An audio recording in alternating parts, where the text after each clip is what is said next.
That's my fear. That is my constant fear, that I will one day forget to press record. That's good, because that made it into the cold open, so this is probably the cold open now. Oh, great. Yep.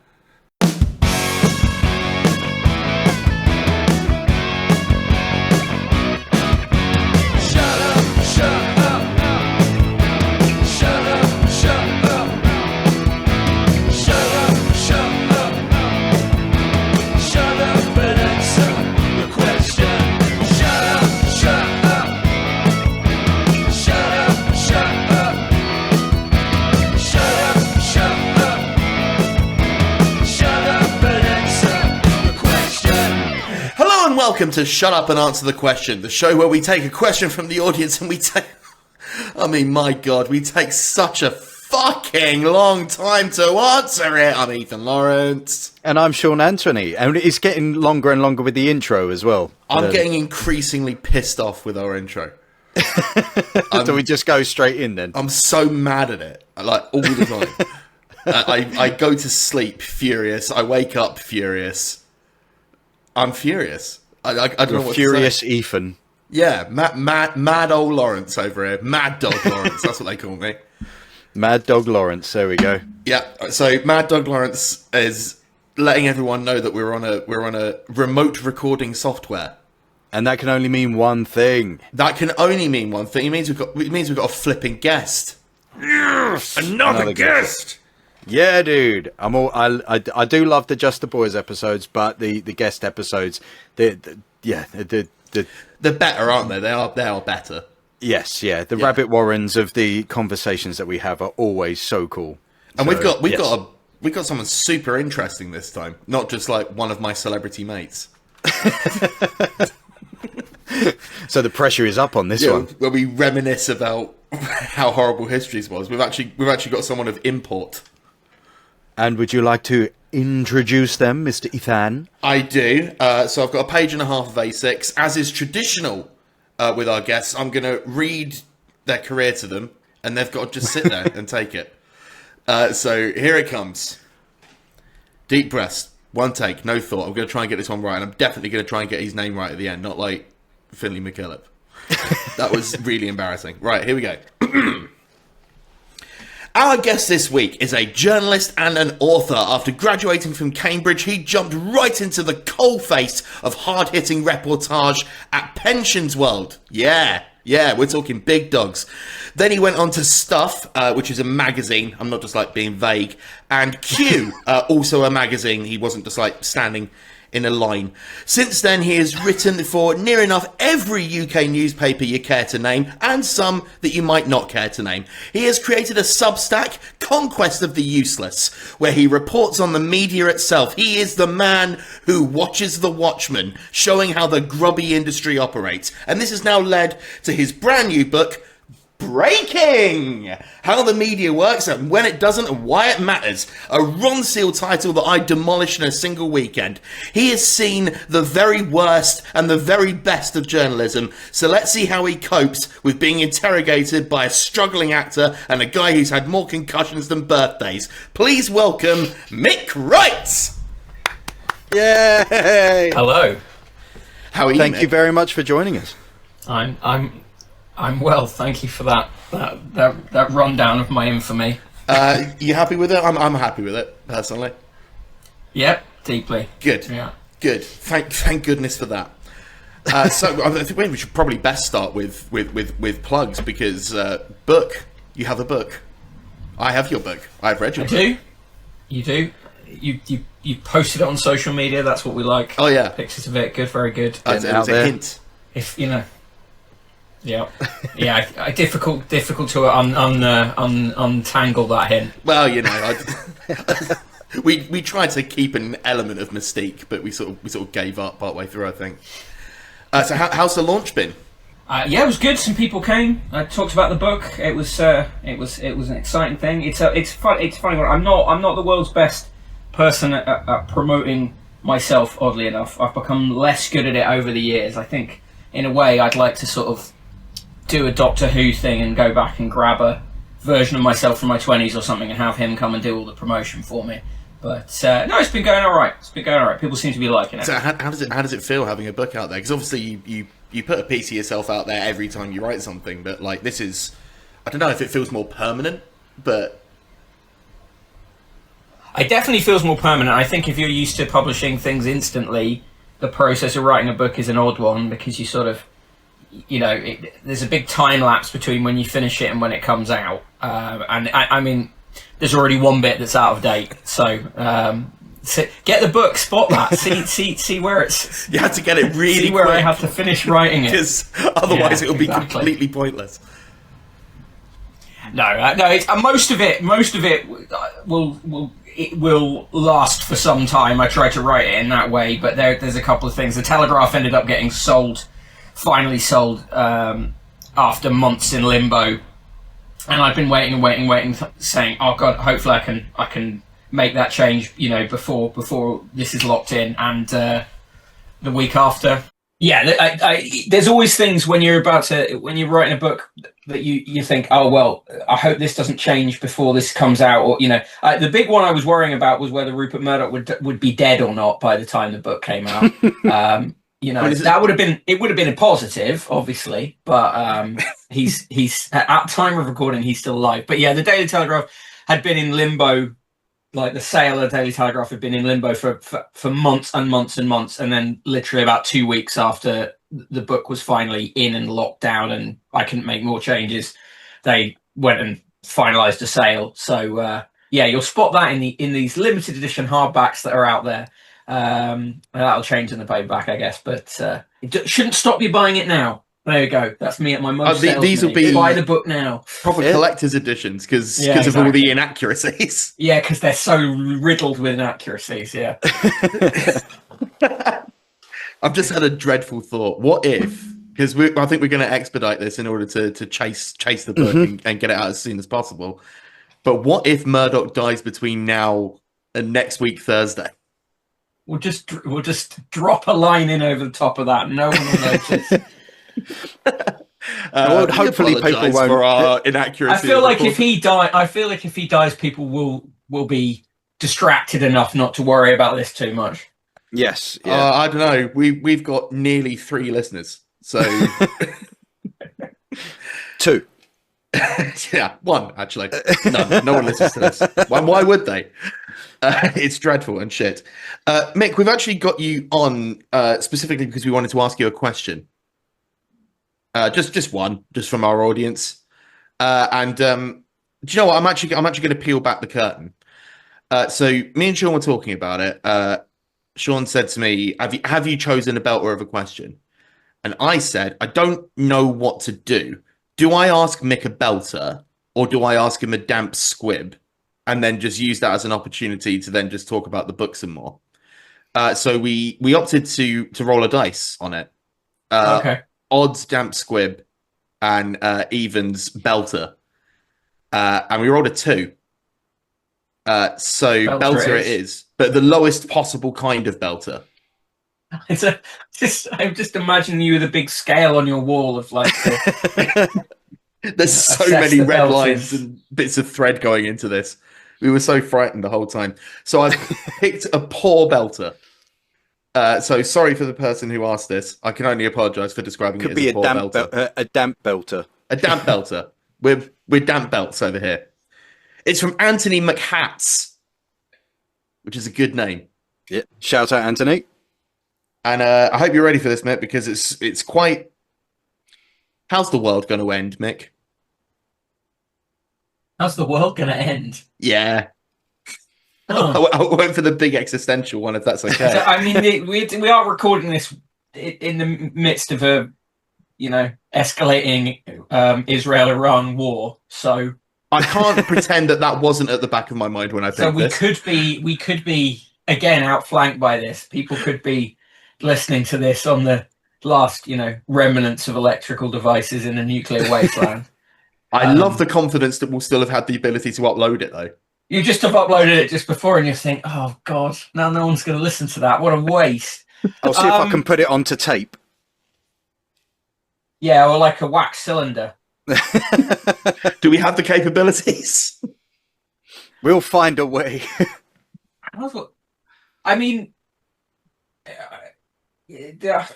Yeah, I mean, the obvious answer is that one day the sun's going to go supernova, and that'll be the way the world ends, right? I suppose that's the it's the Doctor Who ending. They go and see that happen, don't they? So, I mean, that's the way Earth ends. But like, we need to define our parameters here. Sean knows I like saying that. We need to define our parameters. Like, what is a world? Is the world as we know it, or the world as we know it? I guess is like human society. Is the world just a synonym? Is that just a synonym for human society that we're talking about? Because I wouldn't call like Mars a world. No, I feel like world implies that you've got living beings on it, and probably world is a kind of human type word as well, like for a human collection of all the way we see our environment around us. I don't think Mars will be a world until we're on it, I reckon. Extremely. This is just human hubris at its best, isn't it? That's been the watchword of the podcast since day one. Hubris. That is well. It feels like that would be a very similar into the like back in the old days when they said was a country really civilized until they inhabited it. Until it got a flag. Yeah, one of ours. Usually. Or the Dutch, to be fair. Or the Belgians. Yeah. Germans. I found that I can't remember what it was I was watching, but like you don't think of Portugal, right, as being like a huge empire, but like all along South Asia, there they are with their influences. Yeah, and Brazil. And Brazil, of course. You ever been to Brazil, Mick? I've not been to South America. Neither have I, so we've got nothing really to say about that. You've been, haven't you, Sean? You've been everywhere. No, I haven't been to South America, unfortunately. It is definitely on the list, though, especially Brazil. That line of inquiry is dead, then. Where have you been? This is a section we can work up into a real anecdote here, isn't it? Name some places you've been, Mick. South Korea. Amazing. Most places in North America. Most of Europe. And has this been, watch this, Sean, masterfully executed link here. And so has that been for pleasure or has that been for the business of journalism? Yeah, mostly for work. The reason I went to South Korea just after the iPhone had launched on a press trip with Samsung, on which they spent the whole time telling us not to ask about the iPhone and also saying it won't make any difference. It's not important. We're not worried about it at all. Don't ask us about it. We're not worried about it at all. Which, of course, the British journalists then asked about it at every possible opportunity. You want to talk hubris? But yeah, South Korea is amazing. It's probably the most amazing place I've ever been. I loved it. I would love to go again if I could find some way to do that for free again. That would be great. Is there a place that you wouldn't go again? So just the one, and then you've just gone, okay, yeah, never again will I set foot on that. Blackpool. Been there, done it, got the saucy t-shirt. There we go, all done and dusted, yeah. I did a radio advert for Samsung. They didn't give me a phone.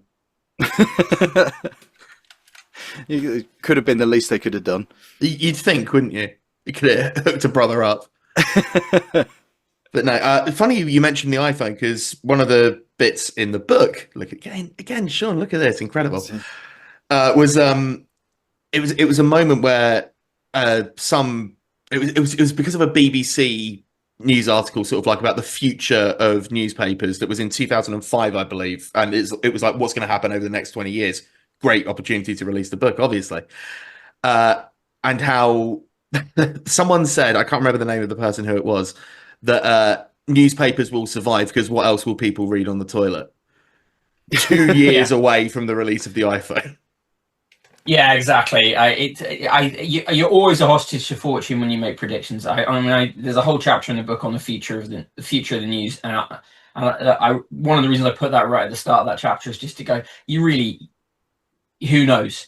By 20 years on, it's very hard to make predictions that come that will come true, unless you're really unless you're kind of very amorphous with them and kind of go very vibesy, and then you could probably say, oh well, that's sort of what I meant. But yeah, it's the whole kind of smartphone revolution, 2 years before, and people are not seeing that. But then that was, we had stuff like Nokia N95 had come out then, and it was a phone that did about 1 million things, but none of them that well. So I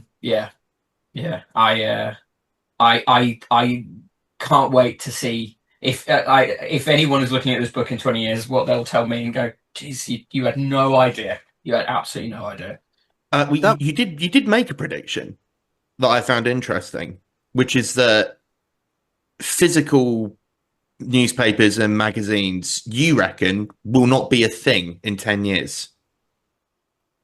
Yeah, not as they are. I think I think if they survive, they survive as kind of like a luxury item. If you can, like Saturday, the last papers to go are going to be weekend newspapers, because people still sort of consume and luxuriate in them as a product. But even then, that's a kind of niche product. I think, you look at some of the magazines that do well now, and they are quite luxurious objects, or they're things like Private Eye that just don't put anything online, and that works for them, and that'll work for some time. But daily newspapers, that I think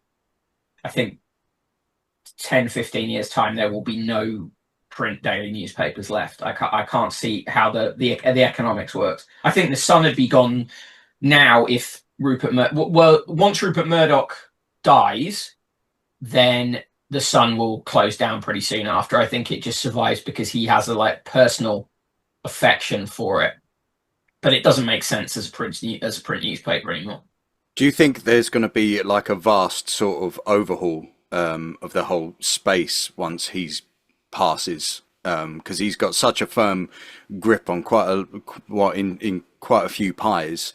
In terms of how it's sort of undertaken, isn't it? Yeah, very probably. Although I think probably the most influential proprietor in the British newspapers now is Lord Rothermere at the Mail. We're talking about the Telegraph sale. Like, he's got a little piece of holding of the Telegraph now, and I wouldn't be surprised in, say, 5 or so years that the venture capitalists who own that sell that, and he ends up getting the Telegraph as well. So but when Murdoch goes, the way News Corp works and its interest in newspapers, I think will decline, because his son Lachlan Murdoch, who sort of runs it now, he's not that interested in newspapers, and sort of that makes sense as well. From an economics point of view, it doesn't make a great deal of sense. They're a kind of a kind of relic, and something that, I mean, you look at someone like Jeff Bezos buying the Washington Post. It's a kind of bauble to have as a rich person. It's not necessarily a great money making scheme these days. Because newspapers, even though they've been in decline for a fair while now, they do still seem to hold an element of prestige, right? And go ahead. In a sense they do, because it's like a tool of influence. Because you look at how the broadcast media in the UK works, is that a lot of it is driven by, you listen or watch in the mornings, and what they'll be saying is what is in the papers today. And I think that they're kind of they're sort of stuck in an old model of being very driven by what's in the newspapers, what's on the news websites, in a way that I think they needn't be. They could drive their agendas a bit more independently, be it Channel 4 News, ITV News, BBC, definitely. But they're very interested in what the Daily Mail has to say or what the Times has to say, and you'll hear that in the morning radio broadcast. And so I think that's keeping a bit of the allowing those newspaper titles to keep more relevance than they might have if they didn't have that sort of broadcast support. There's a bit of permanence when it comes to like actually having a physical media like that as well. It might just be it might just be my paranoid brain, but if you've got it there, like it can't be deleted or anything like that or adjusted at some other point. Where I think it just feels like in the increasingly digital world that we've got at the moment, things can always change or be amended and stuff like that. So I think that's a really good point. And the trouble when you look at the news websites, quite often they make changes and they don't indicate that they've made changes. And actually, when you have the physical newspaper, you can look back and see, oh yeah, this story was very different when they published it because they had to put it out at a specific point, and it was locked down in paper and in print. I wish that they would be better at showing when they've updated stories. I mean, the BBC's pretty good at it, but the newspapers are not, and it's very easy. What they do quite a lot of the time now is they'll have a story and then they'll do a complete rewrite of it because things have been updated, but they want to keep the kind of the juice that page has got. And that can be pretty bad because it's hard to track it's almost impossible to track the changes unless you're paying very, very close attention. And let's be honest, most people aren't, because they'll read the article and then move on, right? They've got better things to do with their lives. Assiduously rechecking the same page just to see how slippery it all is. I mean, we've spoken on the podcast before about AI. I think it's going to be impossible not to talk about it in terms of sort of where we are here, and sort of linked to what you were saying when you spoke about AI in the book. The articles that have been sort of cobbled together by generative AI tend to go under sort of a really generic sounding byline, something along the lines of the corporate staff or whatever it was. Yeah. Do you see that continuing to be an issue in the future? I mean, obviously there is a limit to what large language models and generative AI can do, especially in terms of it being replicative rather than actually reporting stuff. But do you see that being a future for online newspapers as well, or not? Yeah, I think they're going to get it's obviously very appealing to them because it's the ultimate, stack it high, sell it cheap content. But I feel like I'm doing this rant sort of everywhere I go. But I think that we should be treating the output from generative AI, especially in the context of stuff like news, in the same way that we're starting to talk about processed food and say, ultra processed food, and say, no, we should be wanting our news to be organic and produced and coming from human beings and being put together by human beings, because I think that the information environment becomes highly polluted when you just have a lot of generative AI output being pumped into it and then being fed on again by other large language models, and it just kind of poisons the information environment. So I think it's up to consumers to really push back and say that we don't want this AI crap. It's rubbish and we don't like it. And if that's happened strongly enough, then people will reject places that overly use AI, and that will, the market forces will stop them from using as much AI as they might do if they could get away with it. It's certainly, it's a concern of both mine and Sean as both creative people. Sean, especially as a voiceover artist, and human touch is always an incredible thing. I don't see, maybe because I'm not tech savvy enough, but I don't see how an AI, which is basically copying everything that it generates from stuff that already exists, how that can actually create new news. Maybe I'm being stupid. It can't really, but it could be used to, it could, in the sense of you just have a number of original text sources that are pumped into it, like here's some quotes from some people, here's some facts we have, it could cobble together something like that. I mean, the voiceover rights thing, you probably saw the thing with the woman whose voice was stolen by train company and being used everywhere like that. Stuff like that's gonna happen more and more, and I think I think it could be quite bad for columnists if I think you could see columnists who find that their outlets that they've written for many years have hundreds of thousands of words of theirs that they can put together to sort of mimic their voices quite easily. I could see that happening. I can see at some point a columnist dying and a newspaper keeping running, having the same columnist just through still AI. pumping out opinions to deadline. Yeah, they've been doing Bloody it for hell. 30 years, and there's that many columns to draw upon. Then Well, that just sounds like an end of a world thing, doesn't it? It on its I own. mean, plucking a name out of my arse, obviously, because specifically, like someone like a Giles Corran, say. I mean, would it be any worse if it was AI generated Giles Corran? Because you would have heard the story before, I suppose. Oh, I Yeah. mean, it's not like he hasn't been pumping out the same old shit for years. Yeah, one of the benefits of the world ending is that Giles Corran's Times column will finally end too. So that's A silver He'll, lining. he'll Bring upload on. his consciousness and then just tell the stories of all over again. Oh no, Yeah. eternal Giles Corran. his brain in a jar next to Rupert Murdoch's brain in a jar. Still moaning about having to write opinion for deadline. Still, even now, it's 20,000 years into the future on Mars. Oh dear. So, sorry, Sean, you had a question, please. Oh no, I was just because I noticed. When you said earlier on about how, like, when you were in South Korea, it was the Samsung guys told you not to ask the question, and then obviously the UK reporters, that was what they were going for. But is there sort of any other sort of eccentricity? I was going to say eccentricities, but now I'm not sure that if that's an actual word. Any Wrong and strong, Definitely a Sean. word. Go.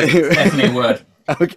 But yeah, if there's anything sort of like among other sort of reporters that is quite standout, that's noteworthy, how different, like for instance, how we are from American reporting, and how that can be very different to, I don't know, French or like European or even Asian reporting. American reporting, their broadcast news is wild and way less, even less balanced than any of the kind of broadcast news we have here. Like, broadcast regulation is a lot stricter in the UK than it is in the US. But conversely, in print, they tend to have much better, like much higher standards of fact checking. They're a lot more stringent on fact checking. They're a lot more stringent on the use of anonymous sources and stuff like that generally, and they tend to have a better culture of declaration of interest, of where you've got a conflict of interest, say, a relative who works for a company that you might report on, or a spouse who's in politics, for instance. We tend to not have as clear kind of declarations of interest and a not as stringent a culture of fact checking in the UK in print. That's the differences there generally. I mean, in terms of Okay. the Europeans is interesting on press trips and stuff. I always found that it was unfortunate actually that the stereotypes for most countries in terms, like, they apply to their journalists kind of in a way. Like the German reporters were always seem to be very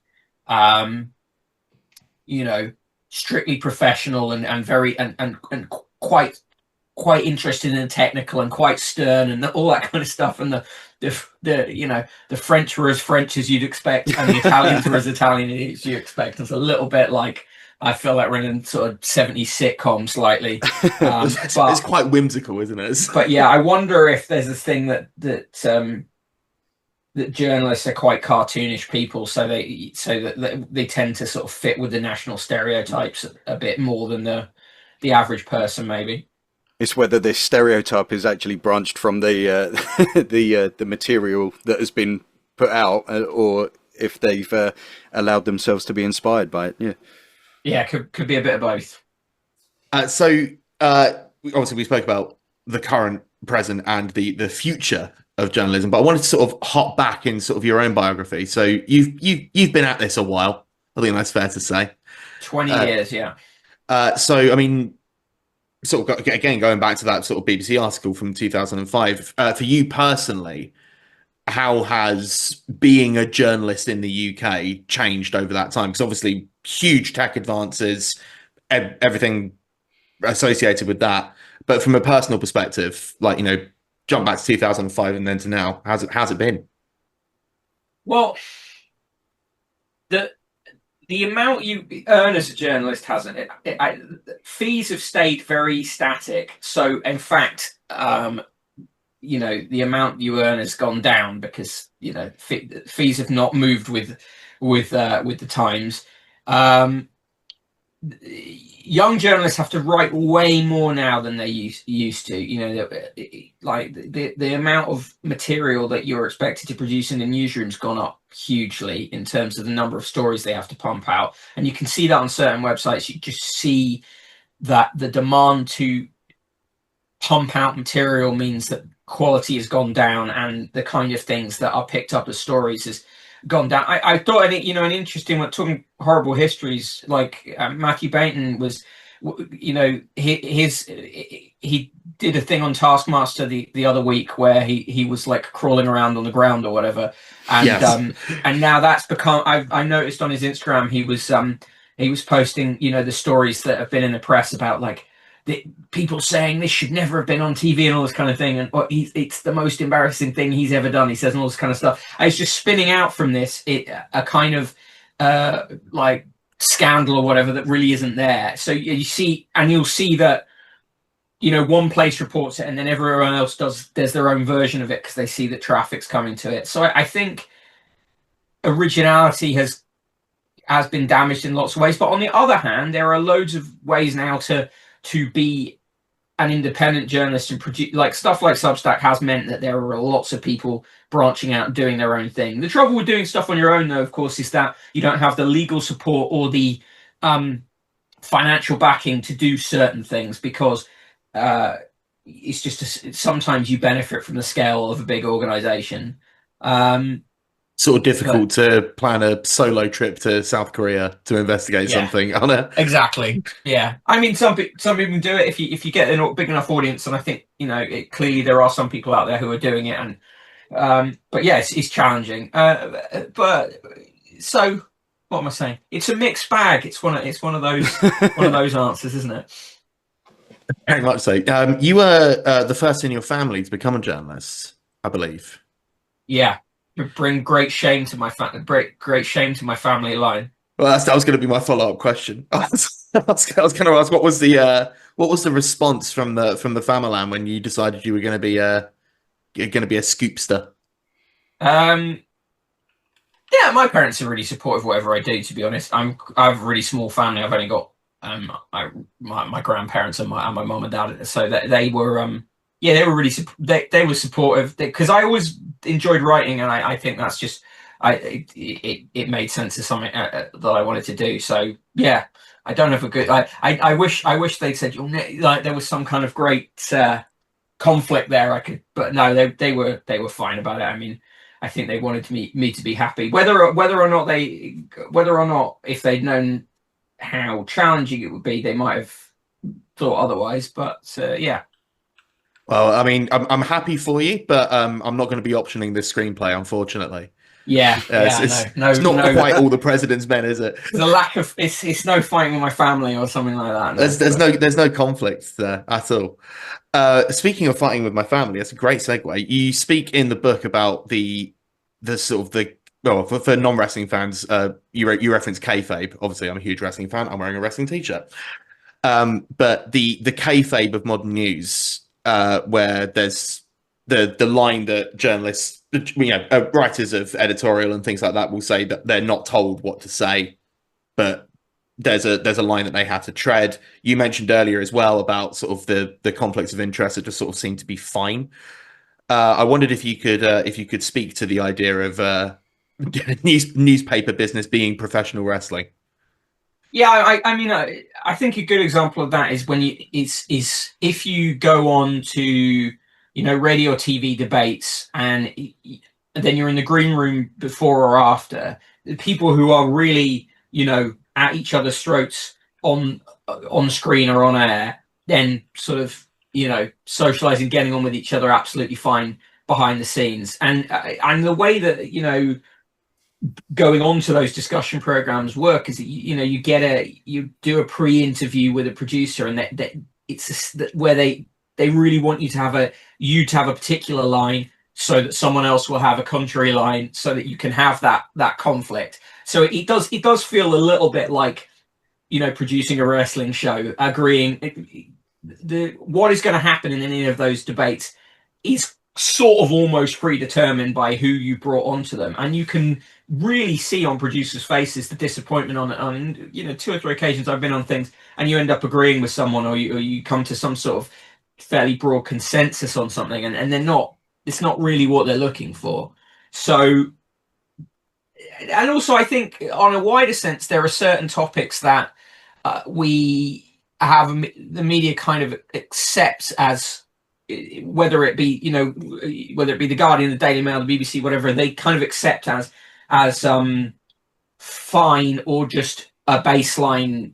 This is the opinion everyone has. So like, being a landlord is totally cool. The royal, we should have a royal family. There are certain things that never seem to get challenged that much. And if you look at, royal reporters, be they on newspapers or at the BBC or commercial broadcasters, they're not there to look into the royal family. They're there to sort of tell us the pre-agreed story of the royal family. So there's a lot of areas where kayfabe is a useful concept to think about when you look at how things are presented.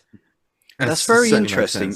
Sorry, I was just going to say that it's really interesting how you said about the producers being so sort of upset that when you come to an agreement or a consensus on something, just because it feels like that on its own is kind of what fuels that there is just such a contrarianism.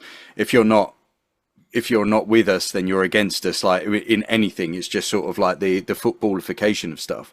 Do you think that it should be like, if there is something that is more agreed upon, like it should be allowed to be out there as well, to allow people to think, then it's okay to agree as well? Yeah, definitely. And I think you've also just got to factor into it that a lot of these programs are being made as well with the very clear awareness that they want to have clips that will go onto socials from it. So you want something that would get you a social bump, and so it's about, well, we want these we want moments, we want it to produce content and conflict and to go beyond the show. And so it's almost like any half an hour show or an hour show is about those two those isn't like 130-second moments you could possibly have.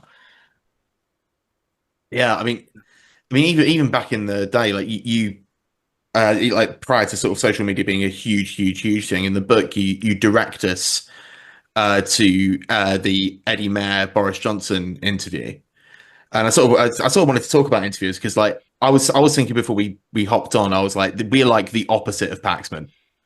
Like we're directionless. We've got no idea what we're doing. We're completely unqualified. So yeah, we're sort of anti-Paxman. But in terms of sort of like political interviewing today, like when someone from a news organization interviews a politician or whatever that is, how has that changed over the years? And do you think what is happening currently is good enough in terms of political scrutiny? I talked to someone who interviews politicians all the time on one of the news channels, and they said one of the things that had changed over time is that you get a lot more real-time feedback now from social media, from people watching and commenting live, and that can mean that actually the kind of thing that Paxman would do, the notoriously, asking the same question of Michael Howard over and over and over again, in some ways that would be more difficult now because you have a lot of viewers who get frustrated that the interviewer is not allowing someone to answer the question, while you also have viewers saying, oh, you should have fact checked them in real time on X, Y, or Z. So that has changed. There also, you look and you see there was a culture of longer form interviews in the past, and politicians subjecting themselves to longer form interviews, and that allows for a level of scrutiny you might not get today. I also think as well that you have to understand that politicians adapt and learn from these techniques. So, the kind of Paxman style, they come to learn how to avoid that and to sort of present themselves as just the honest Joe, just trying to answer the question or whatever. But in general, I think we don't have tough enough interviewers. I think if you listen to something like the Today program now, Amal Rajan has this thing where he does this thing where he sort of apologizes all the time for interrupting, and I think it's a bit matey and a bit too chummy, and it lets them off the hook a bit. And some of the more rigorous interviewers of recent years, Michelle Hussein, for instance, they're not at the BBC anymore. They've gone, and I think you can see that there is a lack of scrutiny, a lack of proper scrutiny from some interviews now. Yeah, definitely. Well, that sort of goes back to what you were saying about the green rooms, because I mean, quite often, again, another thing that's mentioned in the book, that quite a lot of these people attend the same parties, go to each other's weddings. Yeah, I think journalists going to politicians' weddings, it should be, that absolutely should not happen. When they're at a very prominent level, that just should not happen. They'll say, oh, well, we've been friends since university or whatever. But at a certain point, I think there has to be a kind of a level of distance. The same parties thing, it's a tricky one, because, I wouldn't want to go to parties at the Labour Party conference and hang around with politicians. But on the other hand, I understand that political journalists need a certain level of access in order to do their jobs. So, I guess I'm being more fair today than I might usually be. But in my head, it was the Spectator shindig that gets thrown. Yeah, the Spectator party is an absolute. I think that Paul Marshall, who bought the Spectator, I keep saying it, but I really think he bought the Spectator party and the Spectator Parliamentarian of the Year awards, and that the magazine is like this vestigial thing on the end of that that's like, almost a loss leader for those things. I always think about that sort of party, and I'm like, oh, I would not get on well there. But then I don't get on well at many parties, to be fair. Well, me neither. I gather they have very good champagne. That's I guess the upside of it. Do you know what? That might tip it, actually. I might go. I think they have a lot of Paul Roger at that. You just leave in the front door with like 6 flutes. Thank you. Yeah, see you later. So I can keep these, right? But again, it comes back to that idea of kayfabe, I think, and everything else. The example you used in the book, again, I keep referring to the book because it's brilliant, and you should all go out and buy it and read it because it's really good.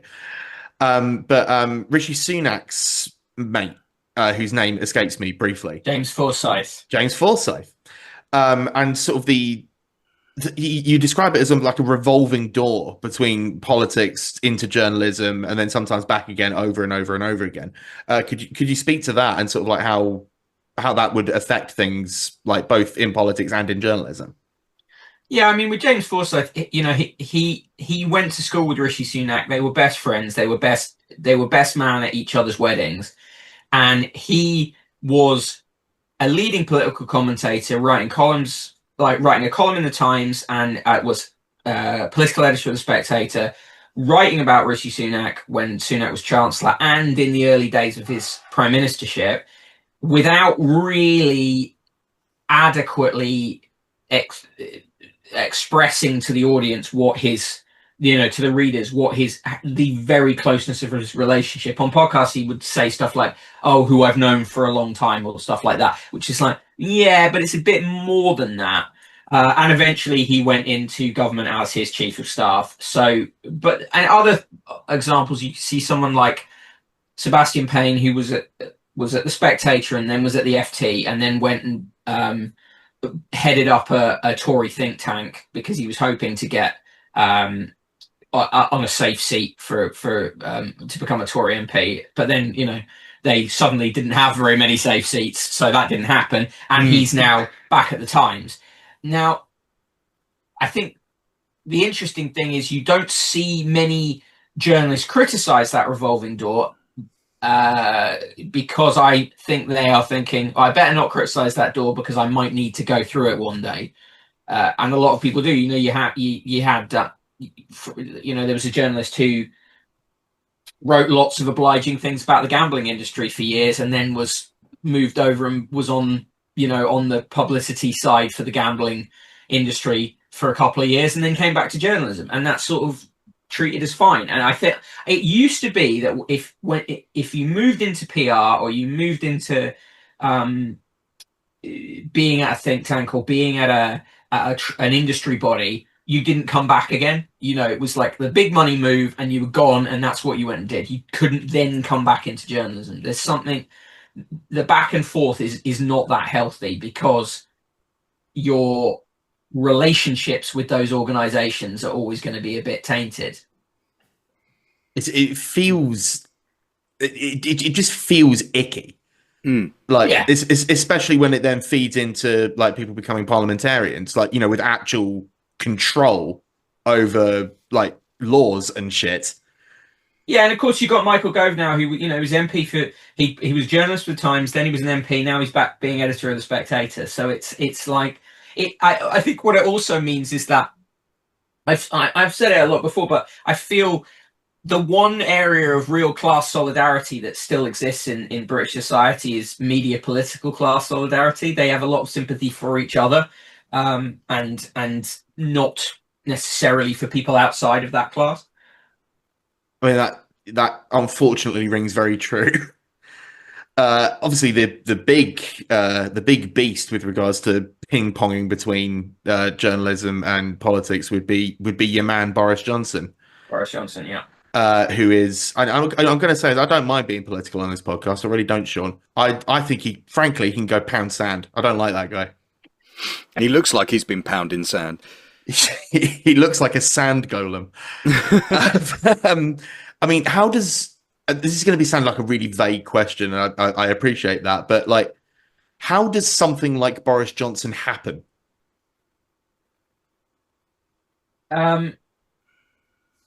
I think Boris Johnson happened because, you know, when just before he became Prime Minister, there were sort of comment pieces that almost said things like, well, it's his turn, or he deserves to be given a chance, kind of thing. I think to a certain extent, a man who was a journalist for a long time, a journalist of a sort for a long time.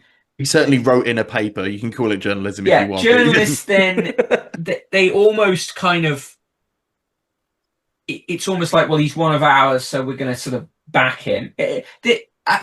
Boris Johnson was entertaining till he wasn't as well. This thing in the UK where people sort of were like, oh, he's the funny guy that we'd like to have a pint with, kind of thing. And that was allowed. There's a thing, it's very common amongst British columnists as well, where they're only joking till they're not. Or like, you know, oh, everything I say is a joke unless you want to take it seriously, in which case it's serious. It's the Jeremy Clarkson way of being, it's the Rod Liddle way of being, and it's the Boris Johnson way of being. I also think Boris Johnson, he benefits from coming from the bullshitting class, you know, like the public school bullshitting class that they just when he lies, I think he is such a special kind of liar that fully believes what as he's saying a lie, he believes it to be true. I fully believe he is able to make himself believe it's true, and then he had a media around him who were happy to tolerate those lies, you know, and underplay them, and because he also served a purpose, you know. Partly he served purpose, keep keep Corbyn out. That was part of it, and yeah, they part of it is that he was just sort of, they found him amusing, and he was forgiven for a lot of other things because of that. So, like, I mean, obviously, that there is that support from the media there, but like, he did win the mayoralship of London. He did win an election. How much of an influence would you say the media had on that, as opposed to sort of like other things about his personality or just the direction of travel in the country?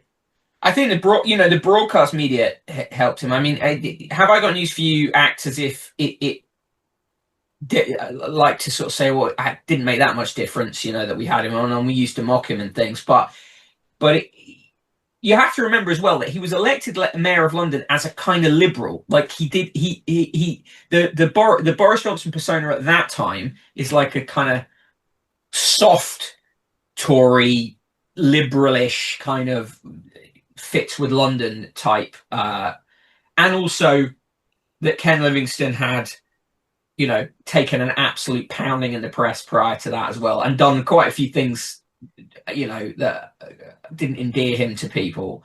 So he's a chameleon as well, Boris Johnson. Like the positions, the overall character sort of stays the same, but what the character is saying changes over time. So I think that's a factor. I mean, something very similar could be said about Nigel Farage, and his gang of I'm not going to use a word. I was going to say the C word, Sean, but we'd have to bleep that. How do you think reform actually have a chance in UK politics, or is this being blown completely out? No, I do. I think they do because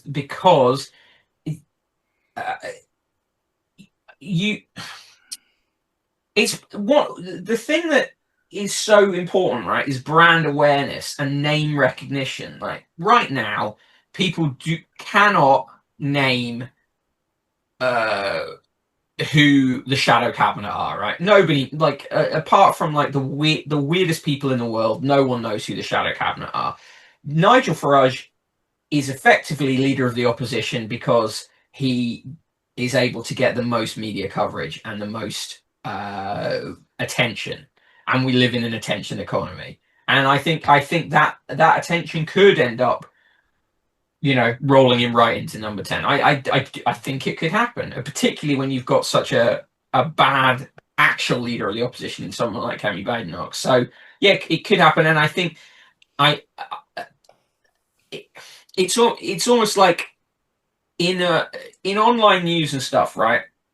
When you have, when you see articles and you think, well, that's just like, surely they must know that everyone will hate that. But a hate click is the same as a positive click in the end. It has the same economic value, and in the same respect, I think the attention that Farage gets, in the end, it all benefits him because he's a name in people's heads, and they start thinking, oh, well, maybe. So, yeah, it's the publicity machine is in his favor. Is there? I mean, I know obviously we spoke about clicks, generating attention, and everything like that. Is that like the totality of why the media seem absolutely obsessed with that man, or is it something else? Because I feel like, yeah, the man gives good quote in the sense that he's willing to say things, and he makes himself available. I think, but you could also you could almost say, well, there are probably other politicians who would be as interesting, and if they were given the attention to speak their minds. It's sort of self-fulfilling. There's an element of self-fulfilling prophecy to it. But yeah, he's good at garnering and harnessing attention, and he makes himself available. And he also talks in a way that doesn't sound like a politician, even though he definitely is one. Yeah, I think that's a big point I've heard many a time. Is sort of like on the more liberal side of politics, is even though like it's trying to present the facts properly, it still comes across as being talked down to at some point, which sort of plays against them. And do you find that's a kind of, I don't know where I was going to go with that, but it was sort of like on the other side of the political aisle spectrum, whatever you want to call it. It feels like it's not taken as seriously because they're up themselves a bit too much, or is that's just something that's been generated a bit more? No, I think that's recently? definitely true. I mean, there's a whole swathe of liberals whose attitude, ever since way before Brexit, but typified by their response to Brexit, has been to sort of say, well, these people are stupid, just to say it out loud. Do you know what I mean? And not and almost sort of not be willing to try and make their arguments with people on a level, but to sort of say, well, you're stupid, you should realize that you're stupid and you shouldn't do this. And it's like that is never gonna that doesn't win, you know. I think we have a terrible other affliction in the British media of this thing of saying, oh, people have reasonable concerns about immigration, and that tends to mean those reasonable concerns are the concerns of the most racist parts of society, and that those don't get challenged. They get given, you know, opportunity to really have their head with it. But yeah, liberals tend to like to talk to other liberals and to sort of engage in these kind of sloganeering that only speaks to people who already agree with them, and that's not going to win. Yeah, I mean, it makes sense. I mean, as you said, with sort of like the whole Brexit thing, like, you know, when all that was happening, it really felt like facts against emotion. And in the end, emotion won out because, like, what you feel is sort of more important than a percentage point. Yeah, and it talking about GDP is not going. It doesn't. People should care, but you can't. It just doesn't hit you. It doesn't hit them in the guts in the way that you know. We know that. We know. You know, it's like, yeah, Obama won his first presidential campaign on, you know, yes we can. He didn't win it on granular questions of economic competence. No, I mean, I have a small suite of centrist dad podcasts that I listen to because they make me angry, and I really enjoy the feeling of rage. And as we mentioned earlier, I wake up angry and go to bed angry, and this is probably why. Actually, this is why my blood pressure is so high. But when Trump won the most recent election, there were people on that podcast spluttering when they were saying, "Well, don't the Americans realize that the economy is booming?" And it's like, no, I imagine they probably don't, because they like can't afford food. Yeah, I don't think they care about stocks, to be honest with you. I mean, who does? Yeah. It's this. I went up to Rotherham to write.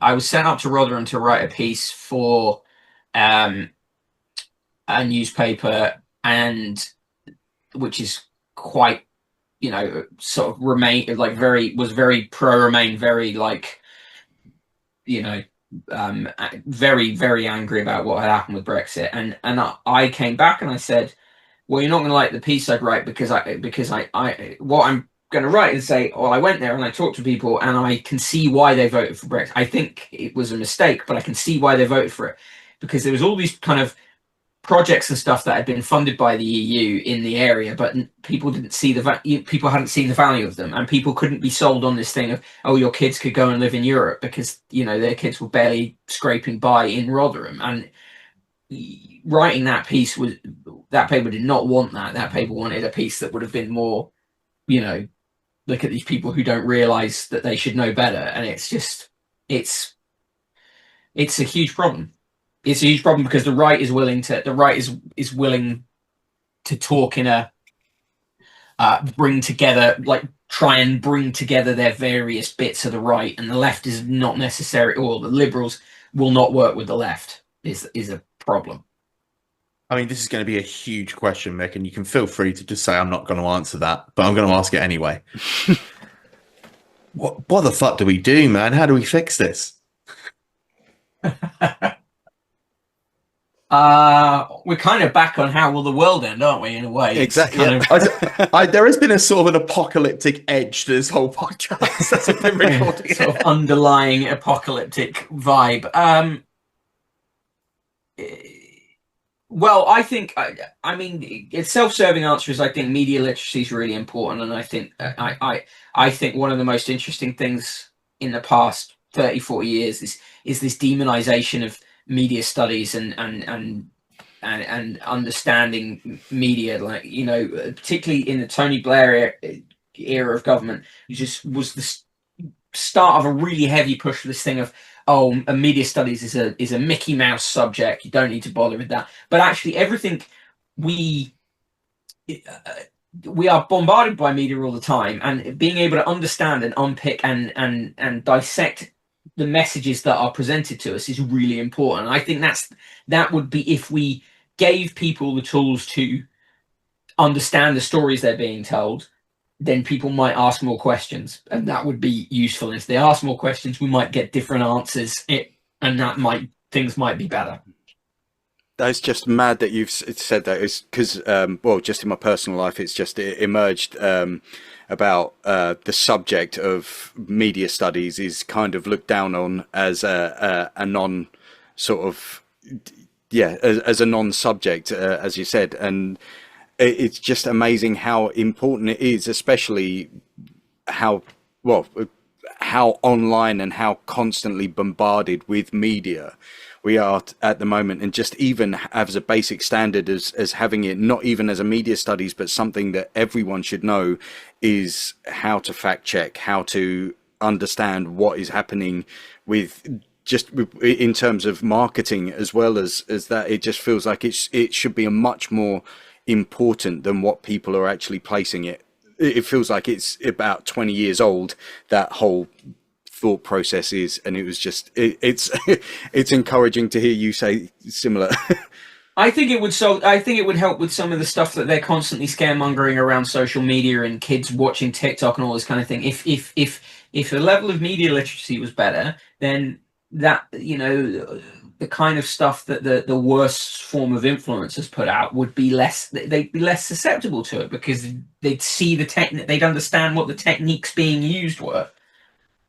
Oh, it's almost like education can fix basically everything. Oh dear. Mick, we're coming to the end of our time. So I wanted to ask a question because I thought it would be fun. So on your Substack, Conquest of the Useless, which is brilliant, and everyone should subscribe to that, and also buy the book. Just go read Mick's stuff. He's great. At the end of every year, you do a rundown of the worst columns of the year that have been written. It's usually opinion pieces and things like that. What's the worst column you've ever read? Oh, I know it's a bit of an ambush, but I thought if I said that, it might just immediately jump to mind. My obvious answer is the one where Rod Little said that he couldn't be a teacher because he would sleep with his students. Yeah, but he wouldn't go much lower than year 10. I suspected it might be that. Yeah, that's the sort of my de facto answer. That is one of the worst, could be the worst column I've ever read. He's still writing as well, isn't he, Rod Little? He's not being chased out of the town with pitchforks for like multiple places at that. But I mean, there's some corkers in Giles Corran's back catalogue. There's some. Him again. I say Alison Pearson is one of the most reliably bad writers in Britain. Like, you know, her and Alistair Heath at the Telegraph are these wild, mad paranoiacs. So yeah, if you want to read some absolute, you know, deranged slop, they're usually pretty reliable too. I mean, I enjoy Alistair Heath because, like, speaking of the apocalypse, everything feels like the apocalypse in his world. Yeah, to Alistair Heath, the world is. This is why Britain is doomed. Is his sort of every other month he writes that one. It's doomed. What is it this time? They've shrunk the size of Coke cans. Britain is doomed. It's the all old man over. from Dad's Army. Can't remember his name now. We're all doomed. Fraser. There you go. There we go. We will go watch Dad's Army now. So just quickly, how's the world going to end? With a bang. I'm glad it's with a bang and not with a whimper. Speaking of bangs and not with whimpers, plugs. Mick, what would you like to point the people towards, and what can they find you doing when they get there? Oh, well, yes. My newsletter is called Conquest of the Useless. If you search for that on Google, you will find it easily. The book is called Breaking: How the Media Works When It Doesn't and Why It Matters. That would be great if you want to buy that. That would be phenomenal. That's my plugs. Thank you very much. Thank you for having me. Mick, thank you very much for coming on. This has been Absolute joy. Thank you so much. This is what we love. We love when we get people who know shit. as opposed to us. Because we can just sit here and learn. So thank you so much, Mick. I hope you enjoyed yourself. I did. It's been a pleasure. Great. I could do nothing else now, Sean. You know what I'm going to do. Do you want to say something before I shout the word? I was just going to say thank you so much again for coming along. It was absolutely fantastic. So, credits! Thank you for listening to Shut Up and Answer the Question. I am Sean Antony at Sean Antony VO everywhere, and my co-host is Ethan Lawrence, Ethan D. Lawrence everywhere. If you want to follow the pod, on Instagram we are on Shut Up and Answer Pod, and on TikTok we are Shut Up Pod. If you've got a question that you'd like us to answer, send it to shutuppod@yahoo.com. That is SHUTUPPOD@yahoo.com. The music was by Eyes on Legs, and the artwork was by Kitsune Kei. Thank you very much, Podbean, for hosting our podcast, and we will see you next time. Shut up and answer the question. What an absolute gentleman he was. Oh, he took all of our silly questions and he answered them. It was good though. It was good to see. Yeah, it was kind of it was one of those ones that it's when the expert is asked silly questions, but then the answer is so good in return. You're like, oh, actually, I still learned something there, and that was I'm very happy with that. So I'm really pleased with that.